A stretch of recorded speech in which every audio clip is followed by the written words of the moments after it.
Hello दोस्तों, आज हम उस महान व्यक्ति के बारे में बात करने वाले हैं जिसके बारे में जितना भी बोला जाए वो बहुत शब्द कम पड़ जाएंगे, लेकिन उसकी विशेषताएं कम नहीं होगी। बात करने वाले हैं बाबा साहब भीमराव अंबेडकर के बारे में।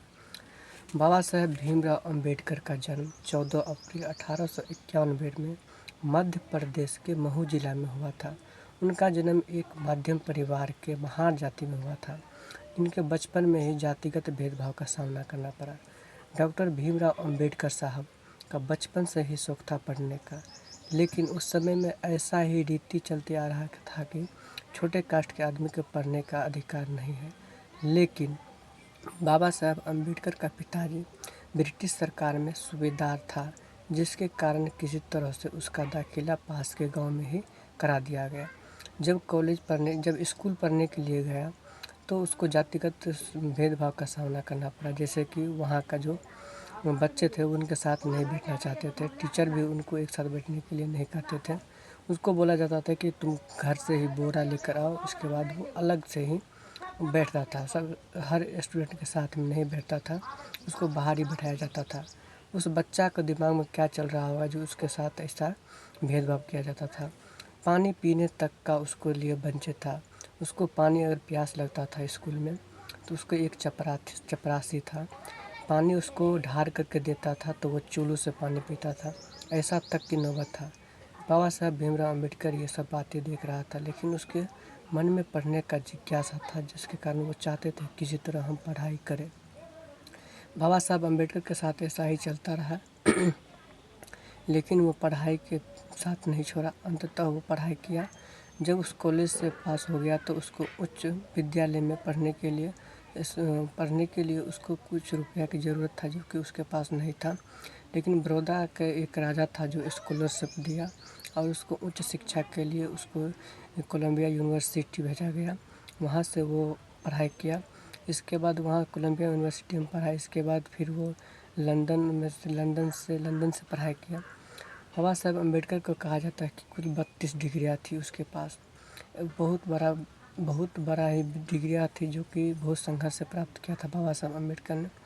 बाबा साहब अम्बेडकर जब कोलंबिया यूनिवर्सिटी एंड लंदन से पढ़कर आया तो उसके साथ भारत जब लौटा तो उसके साथ उसको एक PCS अधिकारी के रूप में एक जॉब करने का मौका मिला।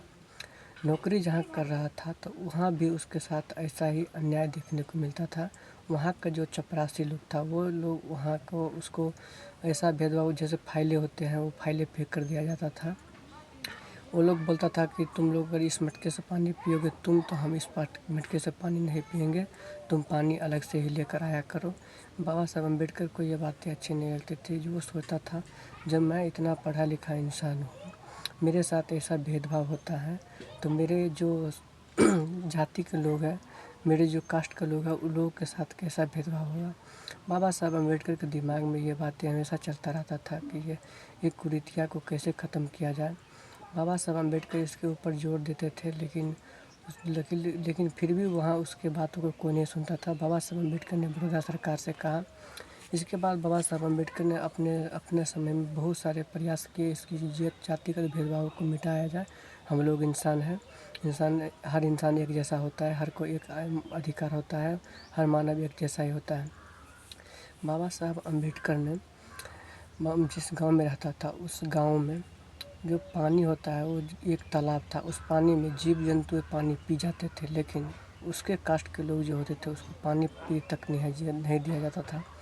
बाद में बाबा साहब अम्बेडकर ने संघर्ष किया और वो बहुत सारे अपने कार्य किए, जैसे कि पानी तालाब में पानी पिया। इसके बाद मंदिर में ढुकने का अधिकार नहीं था, मंदिर में जाने का अधिकार नहीं था, तो मंदिर में भी प्रवेश करने का अधिकार दिलाया बाबा साहब अम्बेडकर ने।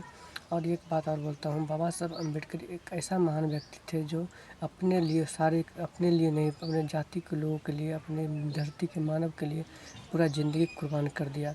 लेकिन आज के समय में फिर भी बाबा साहब अम्बेडकर के बारे में हर तरह के सवाल उठाए जाते हैं कि वो दलित लीडर है, लेकिन ऐसा नहीं है। बाबा साहब अम्बेडकर ये समाज के लिए ही नेता था। जैसे कि बाबा साहब अम्बेडकर ने जब कांग्रेस सरकार में जब कानून मंत्री बनने के बाद कानून मंत्री बनने के बाद बहुत सारे ऐसे सुधार था जैसे कि हिंदू कोड बिल लाना। जैसे उस समय महिलाओं को वोट देने का अधिकार नहीं था, तो उसका भी प्रयास किया, वोट दिया।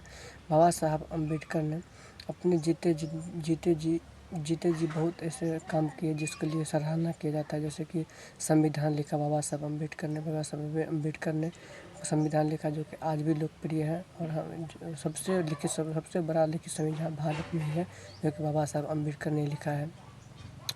दोस्तों, ये बाबा साहब अम्बेडकर के बारे में ये छोटी सी जानकारी कैसे लगे, अच्छा लगे तो ज़रूर कमेंट करिएगा।